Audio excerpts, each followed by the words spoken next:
De la mano de Arqueoludi, hoy vamos a visitar el maravilloso pueblo de Porcuna, un lugar donde se encuentra uno de los descubrimientos más importantes de los últimos años, la cisterna romana La Calderona.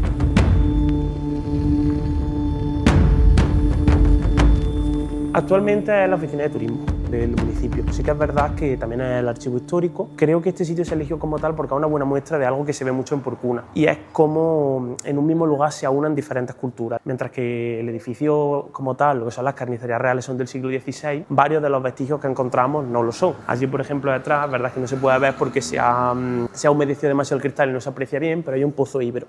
Luego por aquí quedan restos de lo que serían las carnicerías como tal. Principalmente los restos que nos han quedado son parte de los suelos, tanto de los que eran el suelo de la calzada, que subía directamente hasta la carnicería, como parte de los suelos que tendría el negocio como tal de la carnicería. Y luego pues nos han llegado también algunos de los restos de la funcionalidad del edificio, como serían, por ejemplo, esto. Mira, esto que vemos aquí es una atarjea romana. Aunque el nombre sea la palabra romana, no es romana como tal, sino que, como ya les digo, es del siglo XVI.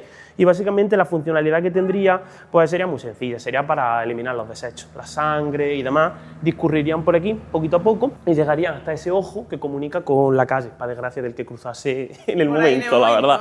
Pero sí que es verdad que se han ido integrando poco a poco todos los restos para que la oficina de turismo del municipio pues sea como tal una buena representación del crisol de culturas que ha sido Porcuna desde básicamente el Paleolítico hasta nuestros tiempos. En algunas de las paredes vais a poder ver que hay pequeños pigmentos rojos, que son porque la carnicería estaba pintada a dos colores. Hasta cierta altura era blanca y a partir de cierta altura era roja. Porque si de por sí ya tenemos que imaginar que las carnicerías de esa época pues no serían la cosa más higiénica del mundo, sí que es cierto que al menos pintar rojo te asegura que cuando se manche de sangre no va a resaltar tanto. Encima lo último que quieres es tener una pared con manchurrones de sangre llena, porque eso no va a ningún sitio. Y luego ahí, por ejemplo, veis que hay como una pequeña protuberancia metálica. Eso es un trocito de un gancho. Ahí se engancharían las piezas para posiblemente tratarlas y demás. Aunque creemos que luego lo que era más el proceso del secado y eso sería en ese patio. El edificio en sí mismo también cuenta una historia. Concretamente cuenta la historia de cómo Porcuna, a pesar de la lejanía, porque es verdad que uno se para a pensar en Lisboa y en Porcuna y precisamente al lado no están el uno del otro, pero sí que es cierto que el terremoto de Lisboa tuvo una magnitud tan grande que gran parte de lo que era esta zona de la península la devastó. O sea, la devastó porque estamos hablando de que la arrasó. Estamos hablando de que derrumba el que era el antiguo ayuntamiento, derrumba la actual iglesia Nuestra Señora de la Asunción, era una antigua iglesia calatrava que también la hunde en gran parte, excepto la sacristía, que es de lo poco que se ha conservado. Y en general el pueblo pues lo deja como si fuese aquí hecho una uña, vamos, que lo hace polvo, como solemos decir por aquí. ¿Qué pasa? Pues que este edificio como tal no se llega a caer, pero pasa una cosa muy lógica, y es que los techos se hunden y los muros, para intentar sujetarlos, se ceden. Lo que encontramos es que, a pesar de que el edificio está rehabilitado, se decidió conservar la inclinación que tienen las paredes como tal. Es ligeramente superior a la de la torre de Pisa. Sí que es verdad que la torre pues llama un poco más la atención visualmente, pero no deja de llamar la atención que alguna gente nos ha dicho: oye, ¿y por qué si esto lo hiciste y otra vez esto se recolocó piedra por piedra? Son las piedras originales en gran parte, ¿y por qué no habéis dejado el muro recto?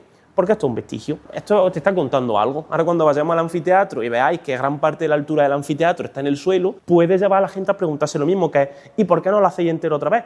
Pues porque esto también te cuenta una historia. Esto en concreto te está contando los efectos que tuvo el terremoto de Lisboa en el pueblo. Esta torre, la Comisión de Regiones Devastadas estuvo a punto de destruirla por completo. Lo que pasa es que ya se dio aviso y dejaron de intervenirla, porque estaban, claro, en ese momento no existía una consideración tan grande por el patrimonio como la actual, y actualmente pues tenemos la suerte de que sí que contamos con ella. Tenemos aquí el plano de Montea. Básicamente, algo que nos llama mucho la atención es que en un pueblo en el que todavía gran parte de los edificios no tenían como tal un arquitecto principal, un maestro de obras, por decirlo de alguna manera, alguien que se encargase del aspecto más técnico del edificio, esto nos da a entender que este edificio sí lo tuvo. Al fin y al cabo, son unas carnicerías reales, no podemos entenderlo como un edificio común y corriente porque no lo era. Pero esto, por ejemplo, pues sí que es un testimonio interesante de algunas de las soluciones arquitectónicas que se llevaron a cabo en el sitio. Esto que se ve aquí, por ejemplo, ahora cuando salgamos vais a poder fijaros que es un remate remate del capitel que hay en la puerta. ¿Qué pasa? Porque se ve que no le terminaba de convencer y lo que hizo fue intentar encima hacer otro detalle que tiene la puerta más arriba. Y como se ve que tampoco le convenció, pues aquí le metió un viaje a la piedra, la rompió y la enterró, pensando posiblemente, bueno, esto no lo va a ver nadie. En fin,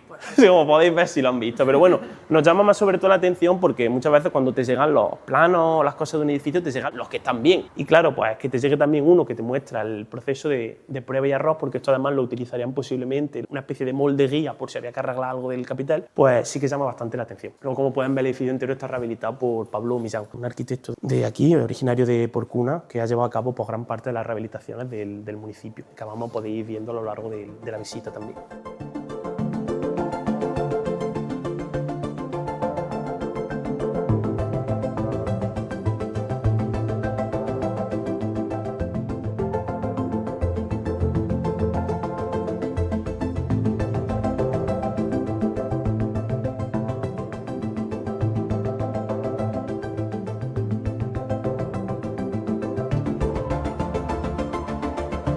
Estamos dentro de lo que es la Casa de la Piedra. La Casa de la Piedra, yo creo que podemos afirmar, sin temor a equivocarnos, que es uno de los buques insignias principales en cuanto a patrimonio en Porcuna.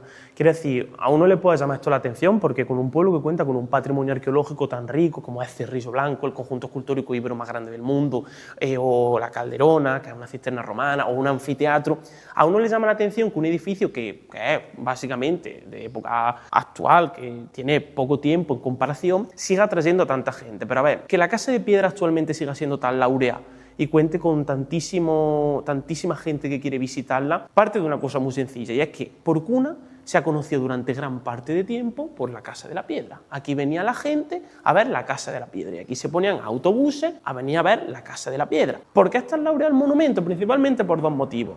Las dos cosas que a la gente le llama tanto la atención es que, en primer lugar, todo esto lo hizo una persona, Antonio Aguilera Ruedas, que era cantero y marmolista. Es decir, obviamente el trabajo de la piedra no le era ajeno y contaba con la materia prima para llevar a cabo el edificio, que siempre es importante. Pero sí que es cierto que lo que él no era es arquitecto. Que una persona sin nociones de arquitectura, su primer proyecto de esta magnitud sea una casa de 5 plantas, porque ahora vamos a ver que la casa son 5 plantas estructuradas en pendiente, porque la casa empieza al principio de una cuesta y acaba al final de la misma, y cimentada en gran parte sobre un terreno irregular y que además era una escombrera, que ahora lo explicaré un poco más, son 3 desafíos complicados de acometer. Claro, así se entiende que tanto tiempo después siga teniendo tanto mérito la casa. Pero es que además de eso, vamos a darle incluso otra vuelta. Todo esto lo hizo una persona. Sí que es cierto que obviamente si tienen otro busto, que es el de su mujer, que es Encarnación. ¿Por qué tiene su mujer también un busto? Pues porque esto al final del día fue un proyecto familiar. Hay que entendernos, a ver, esto ellos no lo hacían a contrarreloj, ellos tenían una casa mientras construían esta. Esto era un proyecto personal de Gronzón de vida. Pero sí que es cierto que un poco sí que se jugaban algo inmaterial muy importante, que es la honra de la familia. Claro, Gronzón cuando empieza la casa, el más simpático a lo mejor le dice que está zumbado, y el menos simpático pues otra cosa, posiblemente le dijese. Entonces yo creo que Gronzón se tuvo que dar cuenta en algún momento que existían 2 finales posibles a la historia. O acababa la casa y cómo ahora van a poder leer la placa de su puño y letra, demostraba a la gente que él no estaba loco y que las ideas que tenían en la cabeza se podían plasmar en el mundo real, o casi que se tenía que ir de Porcuna. O sea, no 100%, pero sí que es verdad que si él no llega a terminar la casa, si ya le estaban criticando cuando la estaba empezando a hacer, yo creo que el no haber podido llevarla a cabo posiblemente lo hubiese perseguido de por vida. Explicamos este hecho porque cuando explicas no tienes que ir explicándolos todos y cada uno de ellos, porque es verdad que la técnica de construcción era similar. Este techo es el mejor, para mí al menos, es uno de los mejores ejemplos de la idea artística que tiene detrás la casa, junto con el techo que hay en el Salón del Toldo, que también lo vamos a ver ahora. Esto era muy sencillo. Gronzón cogía una losa de piedra, la tallaba y una vez le tenía terminado el artesonado, le tenía terminado lo que es la decoración, hacía una cosa muy sencilla, y era que entre él, su hijo y la gente pues, que a lo mejor le ayudar si tuviese contratado, tenían un sistema como de polea y una plataforma elevadora, subían la losa, la subían poquito a poco y una vez la tenían a la altura que más o menos querían, la dejaban como deslizar poquito a poco hasta que la encajaban. Es decir, la técnica de construcción del techo como tal es lo que se denomina un machimbrado. Una piedra macho y una piedra hembra, la piedra macho tiene un saliente y la piedra hembra tiene un hueco. Entonces se van engarzando la una con la otra. ¿Qué pasa? El machimbrado se utiliza mucho en las tarimas flotantes. ¿Por qué? Porque no es lo mismo hacer un machimbrado con unos tablones de madera que con unas piedras de entre 3.000, 4.000 kilos, como pesan algunas de las piezas que tenemos y que componen el techo del hall, que es esta habitación como tal. Pero como pueden ver, aguantó muy bien el paso del tiempo. Sobre todo en el periodo en el que Goronzón estaba en vida, la casa aguanta muy bien. ¿Por qué? Porque era Goronzón el que corría a cargo de gran parte del mantenimiento de la casa. Que filtraba un techo agua, Goronzón le echaba alquitrán. Que pasaba la barandilla, esta parte estaba un poquito rota, la arreglaba él. Sí que es verdad pues, que a partir de que él fallece, pues la casa poco a poco, como es algo muy difícil de acometer el mantenimiento porque es muy grande y exige mucho, pues poquito a poco se va como degradando. Vino un equipo de petrólogos que quitó lo que para mucha gente era una de las cosas más características de la casa, que era el color de las paredes. Como habéis podido ver, por fuera se aprecia muy bien allí, y si no, en ese capitel, en la parte que hace la espiral, la caracola esa, también se ve. La piedra de porcuna es una piedra muy porosa, es una piedra que traga mucha humedad. Entonces es fácil que rápidamente la recubra como un hongo, un líquen, que lo que hace es darle un aspecto negruzco. La gente que vino antiguamente a la casa y vuelve ahora, una de las cosas que más les llama la atención es el color, porque la gente recuerda la casa negra. Y es verdad pues, que ahora se ha dejado el color que es el natural de la piedra de porcuna, que es lo que se busca realzar un poco. Se dijo a veces que la casa no se hizo para vivir. Es decir, que la casa se hizo con el único propósito de ser enseñada. A ver, eso es mentira, eso no es cierto. Aquí básicamente la casa se hizo, no solo se hizo para vivir, la casa se vivió. O sea, desde que Goronzón la cava, la casa son 29 años de construcción, desde el 1931 al 1960, es decir, es un tiempo. ¿Qué pasa? Porque cuando Goronzón la cava, durante 20 años, hasta que él fallece, él vive aquí en su casa. Cierto que mucha gente dice, bueno, pero él tuvo muchos hijos, vivían todos aquí. No por el sencillo motivo de que muchos hijos cuando se acaba la casa tienen hijos. Es decir, claro, tened en cuenta que si la casa él la empezó a hacer cuando a lo mejor uno de los hijos tenía 12 o 13 años, cuando la casa la acabó, el hijo estaba jubilado prácticamente. Entonces, claro, ellos vivían aquí con su comodidad. A mucha gente a día de hoy le cuesta hacerse la idea de que esto es una casa donde vivió gente, porque ahora mismo está musealizado. Quiero decir, esto está para que nosotros estemos aquí ampliamente dando las explicaciones y no está como ellos estaban. La gente, recuerdan aquí dos mercedoras, recuerdan, ahí justo donde está la escultura del busto de Goronzón, había un biombo de tela y de madera, que era lo que diferenciaba la casa como atracción turística, por decirlo de alguna manera, del hogar. Esa parte de allí era donde ellos tenían su salita y justo aquí, a la izquierda, donde está el ascensor, tenían un dormitorio con una cama de 90 y un cuarto de baño pequeño. Se ven algunos de los testimonios de lo que serían las habitaciones que había como tal. Hay una cosa que es verdad que mucha gente no sabe, y es que Antonio Goronzón tenía un hijo con el que compartía nombre y oficio. Es decir, tenía un hijo que también se llamaba Antonio y que al igual que él trabajaba en la cantera. ¿Qué pasa? Que mientras que Goronzón era más tradicional en su oficio y prefería trabajar con cuña y las herramientas con las que se había trabajado siempre, pues su hijo quería innovar, algo normal en cualquier oficio. ¿Qué pasa? Que el hijo empezó a trabajar con explosivos. Dio la mala suerte de que un día de agosto, que además Goronzón le había dicho a su hijo que ese día dejase la pólvora quieta porque hacía un día de mucho calor y no parecía un día muy idóneo para trabajar con explosivos. Supongo que su hijo pues pensó un poco como pensaríamos todos, nunca ha pasado nada, no va a pasar ahora. ¿Qué pasa? Pues que por lo que tenemos entendido, él no sabía que la pólvora se había quedado en una espuerta de plástico al sol durante horas. ¿Qué pasa? Que en el momento que fue a preparar el barreno, cuando la fue a prensar, saltaría cualquier chispilla y le reventó un pequeño cartucho en la cara. Lo deja completamente ciego. O sea, la retina se las borra. Fueron creo que era el doctor Barraquer, el oftalmólogo este catalán muy famoso, y les dijo que no había nada que hacer. Claro, Goronzón se encuentra entonces en una tesitura muy grande, porque ese hijo ha perdido el sustento. ¿Qué oficio puede tener mi hijo? Se hace el mostrador y es el hijo ciego el que empieza a enseñar la casa como tal, trabajando lo que por aquel entonces era un cicerone, como se llamaba. Claro, no sabemos si el hijo no se hubiese quedado ciego, si la casa se hubiese llegado a enseñar como se enseña a día de hoy. Posiblemente sí, pero no lo podemos asegurar 100%. La sala de la chimenea, pues una sala, como una especie de, una idea de lo que sería una especie de salita, un saloncito con su chimenea. ¿Qué pasa? Pues que la chimenea nunca la llegó a utilizar. O sea, este chimeneón francés, además, es decir, que tiene un tiro dividido en partes más complejo que otro tipo de tiro, nunca lo usó. ¿Por qué hizo entonces una chimenea? Porque quería una chimenea. Es así de sencillo. A lo mejor se asociaba en aquel momento con que ese tipo de salones tenían una chimenea y él lo hizo. Sabemos obviamente que no se utilizó porque en ese suelo obviamente no se ha hecho un fuego nunca, pero que la chimenea es funcional, es decir, que la chimenea podría utilizarse, pero nunca la usó. ¿Por qué no la usó? Pues porque es lo que digo, si te paras a pensarlo, es una sala muy pequeña, tal vez para una chimenea tan grande. Pero luego ellos lo tenían amueblado, tenían aquí sus mesas, sus mecedores, es decir, que esto era una casa donde ellos, creo que a todas las habitaciones prácticamente algún uso se les tenía que dar, que es lo que una vez más nos da a entender esta idea de que esto de verdad era una casa para vivir, el hecho de que se utilizaban las habitaciones como tal. Si tú haces un techo en el cual pones los nudos, no solo ponen los nudos, sino que son diferentes en función de para lo que se utilizarían. Sí. Hacen la hebra de la cuerda, porque si te fijas le talla la hebra. Talla un roto, como si se hubiese desgarrado la tela, un 7 por el uso. Si te fijas, el techo está pulido de tal manera de que da la impresión de que está combado por el peso del agua, como una tela. Entonces, claro, y no lo mismo. Allí hay partes que están más combadas y aquí hay partes que están menos. ¿Por qué? Porque, por ejemplo, la del roto no está combada, porque el agua se ha salido por el roto. Entonces, claro, aquí es donde digo que obviamente si tú no tienes una idea de artística, todo esto posiblemente no lo haces.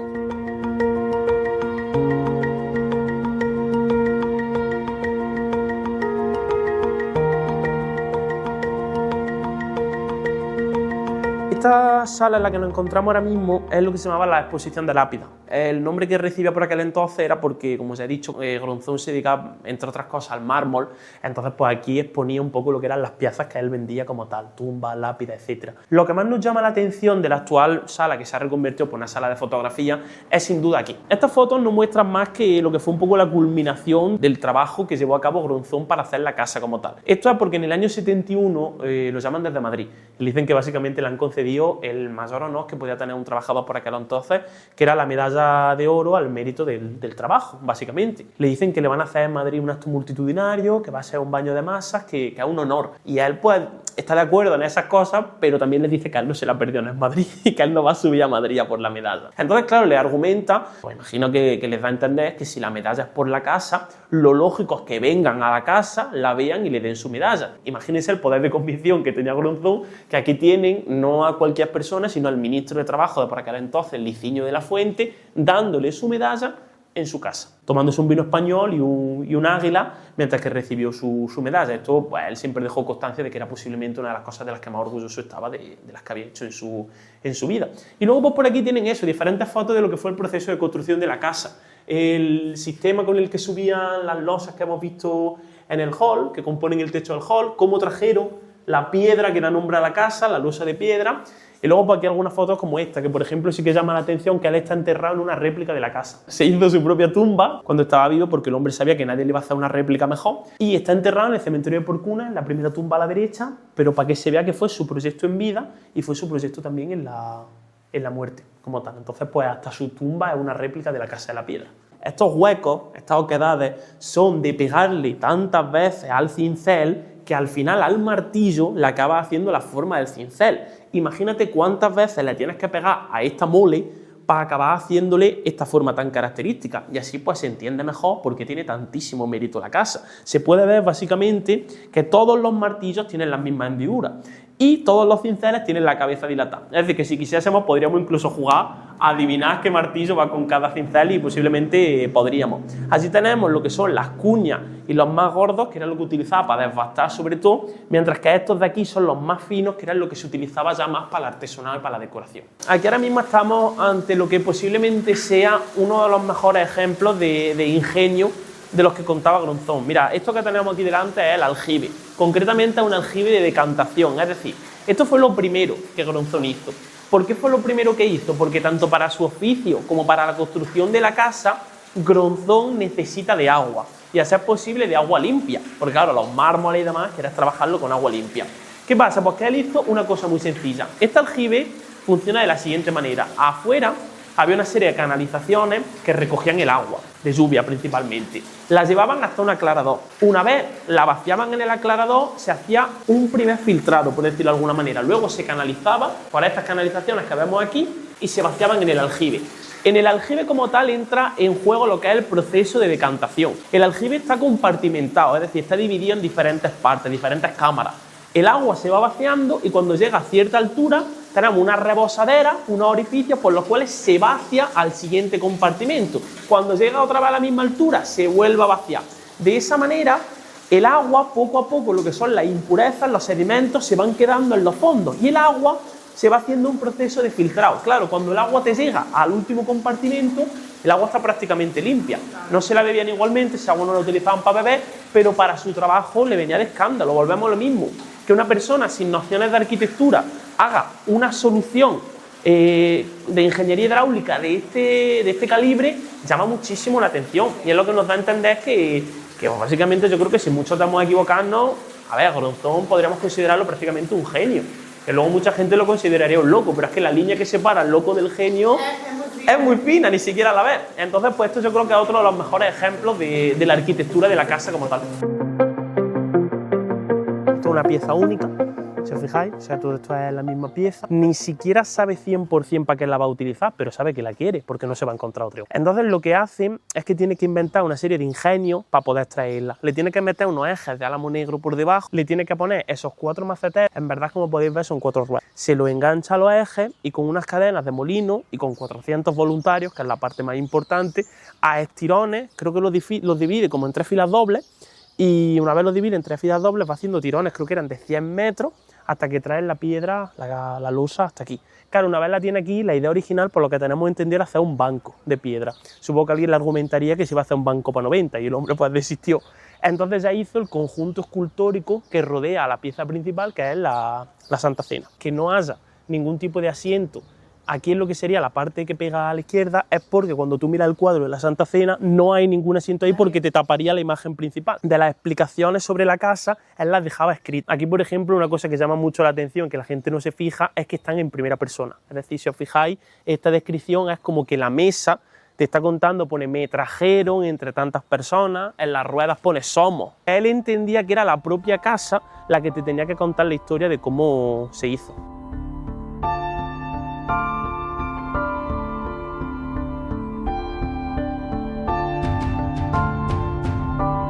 Estamos en lo que es la Torre Nueva o Torre de Bosdi. Torre Nueva, básicamente, bueno, si miramos la maqueta, aquí nos podemos hacer una idea mejor, estamos aquí.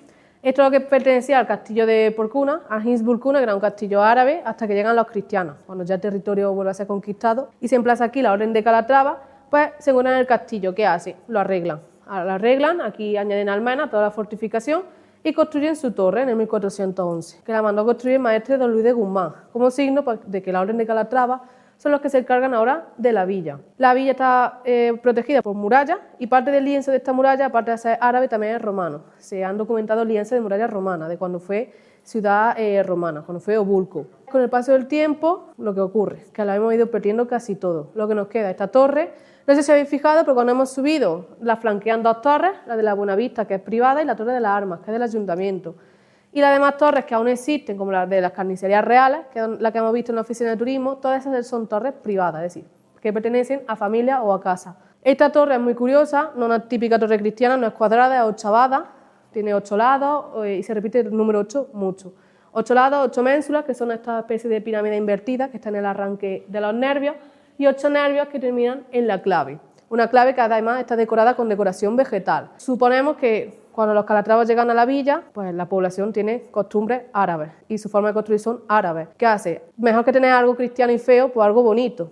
Pues hacen la Torre Nueva, que la verdad que es preciosa. Lo que sí no es original, el suelo, por desgracia no se pudo conservar, es muy bonito, pero la torre tuvo diferentes usos a lo largo del tiempo. Y uno de ellos fue sala de torturas, calabozo, consulta de un médico. Cuando esto fue calabozo, se hacía fuego en el suelo para calentarse, entonces no se pudieron recuperar. Y otro elemento que tampoco es original de la torre son las escaleras, que ahora veréis que son muy cómodas de subir, pero esas tienen historia, porque los ladrillos de esas escaleras vienen del desaparecido convento de la Limpia Concepción, que era de la hermana de San José de Gerona. Y uno de los requisitos para desmontar ese convento fuera que parte de esos ladrillos viniesen aquí, a esta torre. Luego, como podéis comprobar, esto es museo, es una de las salas del Museo de Porcuna, la otra parte la tenemos debajo del ayuntamiento, en la galería de ventilación del Pósito, que era el almacén de grano, y ahora mismo pues está en proceso de musealización. Bueno, pues esta es la segunda sala de la torre, la segunda planta. Esta torre pertenecía a la parte palaciega de la fortificación, estaba dividida en 2 partes, la palaciega y la militar. Lo que pasa pues con el paso del tiempo no hemos podido recuperar nada, era casi todo de madera y teja y se cayó. Sí es verdad que tenemos una lista que nos dejan los visitadores de la Orden de Calatrava y nos dicen todas las estancias que había. Habitaciones para príncipes, patios con frutales, ataonas, caballerizas, calabozos, pero no la hemos podido recuperar. También es cierto que existía la torre del homenaje, que era de piedra cuadrada, que estaba más o menos por los patios que veremos luego, pero esa le nace una higuera en la terraza y las raíces la rajaron, entonces se cayó entera. Tampoco hemos tenido la suerte de recuperarla. ¿Por qué llaman a esto Torre de Boabdil? Porque aquí estuvo preso, o supuestamente estuvo preso, el último rey de Granada, Boabdil el Chico, que fue capturado en la batalla de Lucena. Tenemos la broma de que lo tenían aquí encadenado, en esta cadena tan robusta, pero no. Él fue un rey y se le trató como tal. Aquí estuvo entre 7 y 9 meses más o menos y luego se lo llevan y dejan a su hijo, que estuvo así unos 3 años aproximadamente. Esta cadena, ¿por qué está aquí? De los cañones de la guerra. Porcuna fue frontera durante mucho tiempo y aquí pusieron los cañones de la guerra para defenderse y para que del cañonazo pues no se nos fuese por la escalera abajo, que ya pasaría más de una vez, pues lo tuvieron que atar con las cadenas. Y aquí pues ya lo que tenemos son las vitrinas, como hemos dicho, que la están cambiando, de íberos y de romanos.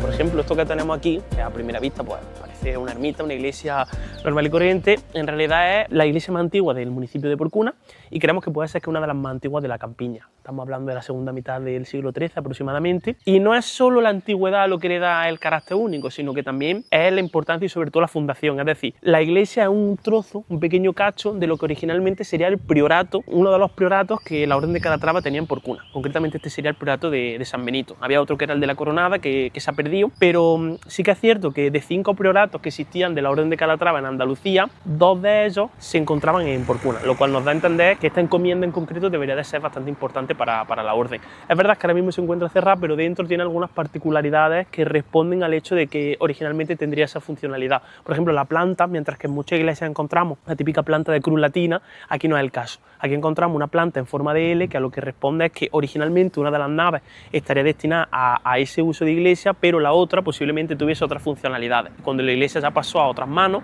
pues al final se utilizaron las dos para ese fin. Es por eso esa planta tan curiosa.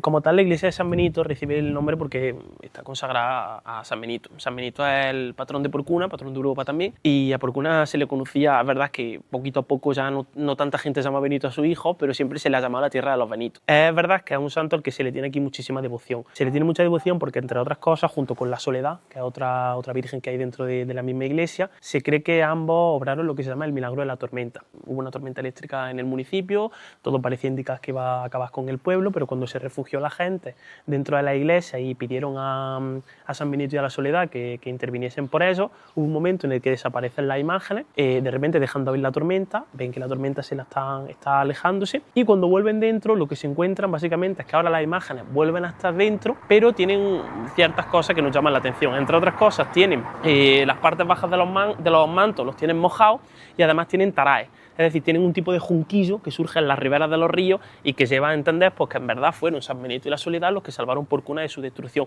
Eso fue un 4 de septiembre y es por eso que el 4 de septiembre en el municipio es el día grande de la feria. Y además tú puedes mover los diferentes días de la feria, pero el 4 de septiembre se queda como... que además se saca en procesión tanto a San Benito como la Soledad. Es un santo que tiene fama de ser muy milagroso. Entonces, además de eso, pues lo que digo, contamos con una reliquia, que es la que se le rinde culto, que es una falange de San Benito. Originalmente había un número mucho mayor de reliquias, pero se perdieron con el tiempo. Pues bueno, ahora mismo nos encontramos en lo que posiblemente se pueda considerar la joya de la corona, casi que del patrimonio porcunense, y eso que cuenta con bastantes joyas, pero sí que es cierto que, a ver, arqueológicamente, con el permiso de Cerrillo Blanco, la cisterna romana de la Calderona es posiblemente uno de los mayores descubrimientos que se han realizado en Porcuna. El empezar por aquí la visita no es porque a mí me gusta más el mirador, que igualmente podríamos empezar por ese motivo únicamente, porque como podéis ver la escenografía es preciosa, el sitio vale la pena 100%, pero no, empezamos por aquí porque para entender un poco lo que es la historia de la Vulco romana, que es la que nos interesa porque los restos que vamos a ver son romanos, exceptuando unos pequeños restos de un pueblo túrdulo que han quedado. Es cierto que para entender esa historia hay que entender que la gran importancia de la Vulco romana deriva directamente de la importancia que tenía la Hipolca túrdula o íbera. La Vulco romana, las cotas de importancia que alcanzó posiblemente lo hubiese alcanzado por su cuenta, pero es verdad que posiblemente el descender de una ciudad tan importante como era Ipolca le ayudó. ¿Qué tiene que ver eso con empezar por aquí? Podríamos preguntarnos. Pues bien, es muy sencillo. Y en la distancia, si os fijáis, se ve un cerro amesetado que tiene además una parte pelada, que de hecho son unas excavaciones que se realizaron en las cuales aparecieron restos de murallas y de viviendas que iban desde la edad de los metales hasta el Ibero Romano pleno aproximadamente. Y claro, ese cerro que tenemos más cerca son los Alcores. Y por detrás, si os fijáis, asoma la cabeza de otro cerro, que además están prácticamente en paralelo. Sí. Pues ese es el Balate. Los Alcores y el Balate era donde se encontraba establecida la ciudad túrdula o íbera de Ipolca. Funcionaba como lo que se llama a veces como una dípoli o bípoli, es decir, es como la misma ciudad, pero tiene como dos centros urbanos diferenciados. Y posiblemente entre ambas discurriese el río Salao, que a día de hoy pues es verdad que no tiene un caudal como el que llegó a tener, pero en su época se ha considerado, al menos hay hipótesis de que pudo llegar a ser hasta navegable y que sería una vía fluvial de comercio bastante interesante para el municipio por aquel entonces. Aquí más que todo, por hablar un poquito de los túrdulos, porque siempre nos vamos directamente a la parte romana, pero es cierto que los túrdulos, el pueblo que existía aquí, Ipolca no era una ciudad como cualquier otra, Ipolca era la capital del pueblo túrdulo, se considera. Estaba la península ibérica antes de que llegasen los romanos, pues había una serie de pueblos prerromanos que cada uno tenían como sus regiones. Aquí estaba lo que se llamaba la región Turdetania, ¿vale? La Turdetania como tal. En la Turdetania había dos pueblos, túrdulo y turdetano. Estrabón, que fue un historiador griego del que gran parte del conocimiento que tenemos sobre los pueblos prerromanos no ha llegado a través de él, decía que uno pensaría que eran los mismos pueblos al estar en la misma zona, pero que no, que tenían diferencias los unos con los otros. Y que lo que sí que tenían ambos bastante en común era que eran de los pueblos prerromanos más cultos y más avanzados que había. No sé si Estrabón hace referencia a que tienen leyes escritas, tienen un alfabeto propio, que eso sí lo sabemos y demás. Es decir, que aquí cuando los romanos toman la península ibérica, los romanos generalmente tienen dos maneras de hacer las cosas, la buena y la mala. La mala es la más sencilla, si no nos gusta o tiene influencias que no nos encajen, te arrasamos a ti, arrasamos tu aldea, erradicamos tu cultura y a otra cosa. Pero existe otra posibilidad. Y la otra posibilidad era una romanización. En este caso aquí pasa una cosa muy sencilla. Creemos que esta gente fuese túrdula fue en gran parte lo que facilitó esa romanización. ¿Por qué? Porque Estrabón nos dice que a esta gente, entre otras cosas, se están amoldando tan rápido a la cultura latina que es cuestión de tiempo que lo acaben absorbiendo. Es lógico pensar que las élites romanas, que los romanos que iban llegando a esta zona, la conquistarían, pues, alguna vez se nos ha dicho por algo como sería un método de colonias mixtas. Es decir, aquí posiblemente a las élites las mezclarían con élites latinas y poco a poco de ahí irían saliendo las élites que luego gobernarían la vulco romana en gran parte. Pero sí que es cierto que aquí lo que se dio, sin meternos en follón y cosas que no podamos afirmar 100%, fue una romanización. Es decir, aquí se ve eso, por ejemplo, muy bien en las monedas. Las monedas que se han encontrado aquí en Obulco, además de ser un testimonio de la importancia que llegó a tener la ciudad porque se le permitió acuñar moneda, lo cual es un síntoma de importancia inequívoco, sí que es cierto que vemos una cosa muy curiosa, y es que en las series más antiguas, en las primeras series, todavía los caracteres y la iconografía que aparece se asocian mucho con el mundo túrdulo. Pero cuando empiezan los romanos a romanizar la zona, poco a poco esto empieza a cambiar. De hecho, ya encontramos algunas monedas en las que por una cara hay un nombre túrdulo, pero por la otra cara está en el latín. Entonces, claro, ya empezamos a ver esa transición y ya en la última serie de monedas ya lo que encontramos, pues básicamente es lo que ya sabemos, que es en las monedas todo lo que se representa está relacionado con el mundo romano, que es ya el testimonio último de que esto de Ipolca poco a poco empieza a convertirse hasta que se convierte en Obulco, que es lo que a nosotros nos interesa porque los restos que vamos a ver son romanos como tal. Generalmente de los restos que tenemos delante, esto en concreto lo que se trata es de un barrio artesanal comercial romano. Lo que más le suele llamar la atención a la gente son dos cosas. La primera es el nivel de conservación. Como podéis ver, el estado de los restos, el nivel de conservación es excelente. Están también conservados debido a que se abandonan. Esto está ocupado desde el siglo I a.C. hasta el siglo VII después de Cristo. En torno al 642 después de Cristo creo que son cuando han datado los últimos restos materiales. Básicamente aquí pasa una cosa muy sencilla, es que la gente que vive aquí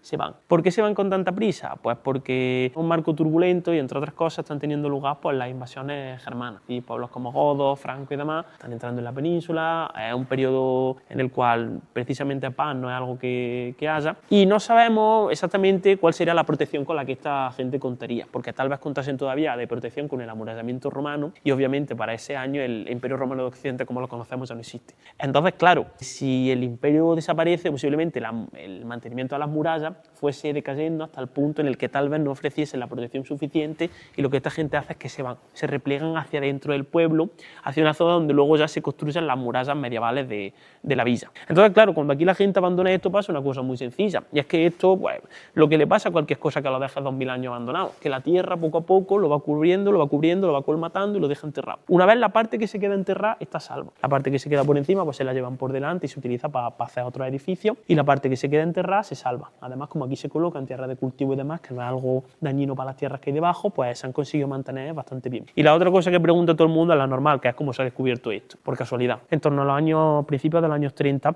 una de las familias que vivía por esta zona, concretamente casi que enfrente donde está actual el edificio, era muy normal que se tuviesen animales de corral. Eran años de hambre y un animal de corral te sacaba de algún apuro y de otro. Y además aquí en Porcuna hay un dicho muy famoso que es: todas las casas tienen pozo, que significa básicamente que hay muchísimas aguas subterráneas, hay una canalización, una red de canalización inmensa. Pues ¿qué pasa? Que esta familia estaba criando en el mismo patio chivos, es decir, cabras, y tenían también su pozo para sacar agua. Como las cabras son animales dados al salto, pues resulta que una dio el salto más alto de la cuenta y se les cayó al pozo.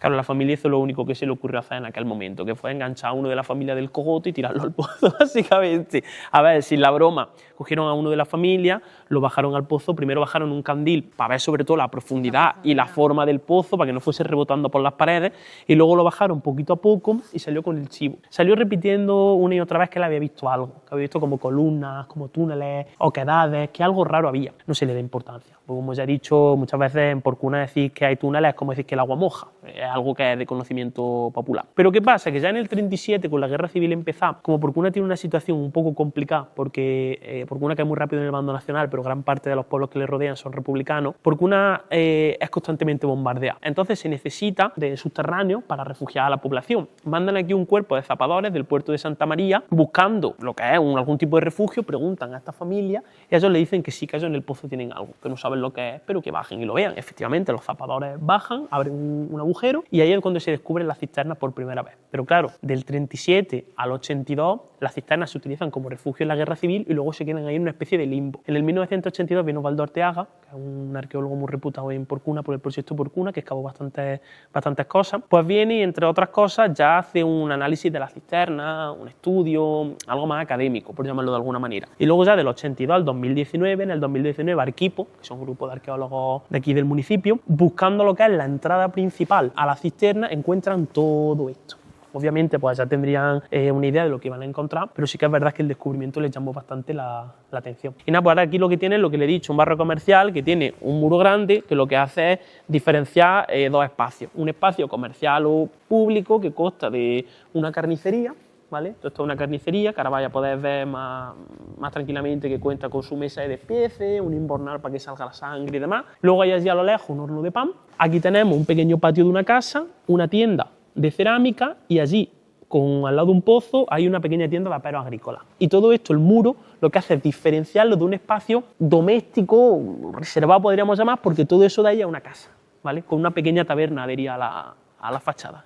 Pues bueno, ya nos encontramos un poco en lo que es dentro de la joya de la corona, la joya de la corona, es decir, mucha gente cuando se le habla de la cisterna piensan que van a ver otra cosa. Ahora mismo estamos andando por un sitio que se ha mantenido en el tiempo, casi que paralizado de la misma manera que estaba pues hace miles de años, pero además de eso, quiero decir, la propia ingeniería que tiene el sitio como tal llama la atención. Estos son unas cisternas, es decir, un aljibe, un depósito de agua de 12.000 metros cúbicos de capacidad, una capacidad muy considerable. ¿Qué tipo de agua recogía? Al menos por lo que sabemos recogía agua de lluvia, con un sistema de diferentes bocas que era por donde entraba como tal. ¿Cuántas bocas hay? Se cree que son 7 bocas las que hay, pero visibles hay 3. Tenemos una por allí, tenemos otra aquí, detrás de esta columna, que se aprecia perfectamente incluso la forma, y tenemos otra allí. Y además de eso, habría una boca de desagüe que se encargaría, pues como el propio nombre indica, liberar agua de la cisterna como tal. Claro, la cisterna llama mucho la atención visualmente porque se trata de algo que a la vista puede resultar arquitectónicamente tosco, pero ni mucho menos. La arquitectura que reina en lo que es como tal la cisterna es lo que se llama, sobre todo en los pilares se aprecia mucho, una construcción ciclópea. Es decir, son bloques de piedra grandes que se apilan los unos con los otros y que por norma general las construcciones ciclópeas no tienen argamasa, estas sí tienen algo de hormigón, no están a hueso, tienen algo, de hecho el anfiteatro, vaya a poder ver que los contrafuertes son también ciclópeos, pero claro, principalmente la estructura como tal se mantiene a base de una solución arquitectónica pura y dura, que es básicamente el arquitrabado hecho con diferentes ménsulas, piedras que se van trabando en los sitios específicos y lo que hacen es sostener la estructura como tal, que llama bastante la atención. De hecho, esto lo seguía utilizando gente, como estamos hablando, hace escasos 40, 50 años. Aquí habían 3 pozos, que eran de 3 familias, que posiblemente pensasen que eran 3 pozos individuales, y en verdad estaban compartiendo los 3 el mismo depósito de agua de época romana, que llama bastante la atención. Como podéis ver, esto es el anfiteatro romano de Bulco, que lleva muy poquito tiempo inaugurado, en octubre, si no me equivoco, el 24 de octubre se inauguró. Es lo que nos comentaron los arqueólogos, que hemos tenido mucha suerte porque estos tipos de anfiteatros se pueden encontrar de 2 formas: totalmente derrumbado o, como nosotros hemos encontrado, parcial. Toda la línea que tenemos aquí enfrente es el derrumbe parcial de las fachadas superiores, que llegaría más o menos hasta la cornisa de la casa que está en obra. Este anfiteatro se accedía desde la ciudad romana de Bulco por un camino, que ahora lo veremos, que vamos a transitar por encima de él, que era un camino que lo conectaba exclusivamente con la ciudad. En época andalusí, cuando se utilizó como cantera, pues el pobretico pues lo desmontaron y lo utilizaron de cantera, tuvieron que abrir otro camino por aquí arriba, porque ya no podías pasar por el camino romano a riesgo de que se te cayera una piedra en la cabeza. Entonces no era muy recomendable. La fachada es muy simple, no tiene decoración, es una decoración arcaica. Después le tienen que colocar los contrafuertes porque tiene 10.000 metros cuadrados y es tan grande, se oscila a unos 25 metros de altura, que empieza a reventar. La fachada del anfiteatro empiezan a reventar y la única forma de sujeción es colocarle los contrafuertes, que estos son ciclópeos, que es como más o menos hemos visto en la cisterna romana, grandes bloques de piedra. ¿Cómo vamos a diferenciar aquí o en la cisterna romana la diferencia entre lo restituido o lo añadido del original? Hay una línea de plomo que en la cisterna se ve mucho mejor, pero aquí, claro, al ser tan grande cuesta un poquito de verla.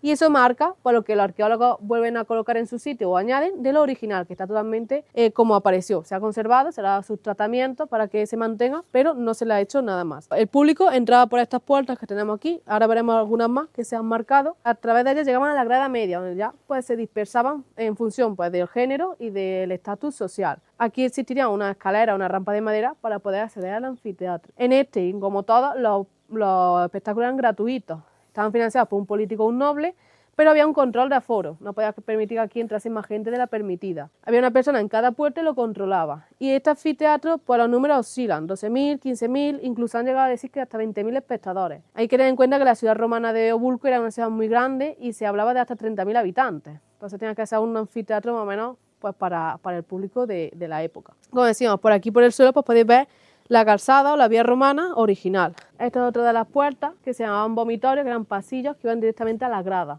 y ya, como hemos dicho, ahí se dispersaban. Y están colocadas entre los contrafuertes. Aquí podéis observar también la presión que ejercía el anfiteatro, que estos son grandes bloques de piedra. Esto para que se raje un bloque de esto tiene que ejercer muchísima presión. Por ejemplo, aquí se ve perfectamente la raja. Es más, aquí vamos a ver que se construyeron 2 contrafuertes y como no eran suficientes lo tuvieron que rellenar, macizarlo para sujetarlo. Y cuando subamos allá arriba veréis cómo está cedido hacia adelante. El anfiteatro fue cediendo hasta que se derrumbaron por lo menos las fachadas principales. Aquí otra de las puertas y esto sigue siendo pues esa calzada. Aquí, por ejemplo, en el suelo nos han dejado los arqueólogos un vestigio, unos restos de los carros y las carretas. En esta piedra se ve muy bien las marcas pues, de esas ruedas de los carros que transitaron por aquí para construir el anfiteatro. Este en su momento fue uno de los más grandes de la península, hasta que se construye el de Itálica, que ya pues, nos superó en tamaño. Lo que estamos viendo es toda la fachada exterior y ahora vamos a entrar dentro del propio anfiteatro. Es como una plaza de toros pero más achatada. ¿Qué ocurre? Que aquí hemos tenido un poquito de mala suerte porque el cierre, cuando empieza a cerrar la curva del anfiteatro, cayó en la cantera. No sabemos qué ocurrió con él, pero ha desaparecido. Vamos a pasar dentro y vais a ver las gradas. Esto es un vomitorio original, es una entrada original. Pero claro, estaba más profunda y han tenido que construir estas escaleras para poder acceder. Esta escalera pues no sería original como tal. Esto va al interior del anfiteatro. Es que lo que hemos dicho engaña, pero hemos pasado por toda la fachada exterior y ahora entramos dentro del propio anfiteatro. Hay poquito sacado porque por desgracia se ha construido un barrio encima, pero lo que se ha podido sacar está muy bien conservado. Este anfiteatro, ¿cómo se entraba? Pues como en todos, por la puerta principal y los triunfales que estaba al inicio y salían por la puerta libetinaria, que estaba al otro extremo. Era la puerta de la vida y la puerta de la muerte. La llamaban la puerta de los pálidos, porque por ahí, pues, por desgracia, ya salía si estaban muertos. No había otra forma. Veis, el suelo de cantera, aquí no hay un subterráneo, un sistema de fosas no se ha localizado. ¿Qué hacían? Pues que gladiadores o fieras tenían que esperar en habitaciones como esta, que eran las cárceles. Aquí se le ve las marcas de las rejas. Se le ven las marcas que separaban a los gladiadores de la arena, cuando esperaban su turno para salir a luchar. Allí han marcado los arqueólogos también una puerta porque supuestamente esta continúa detrás.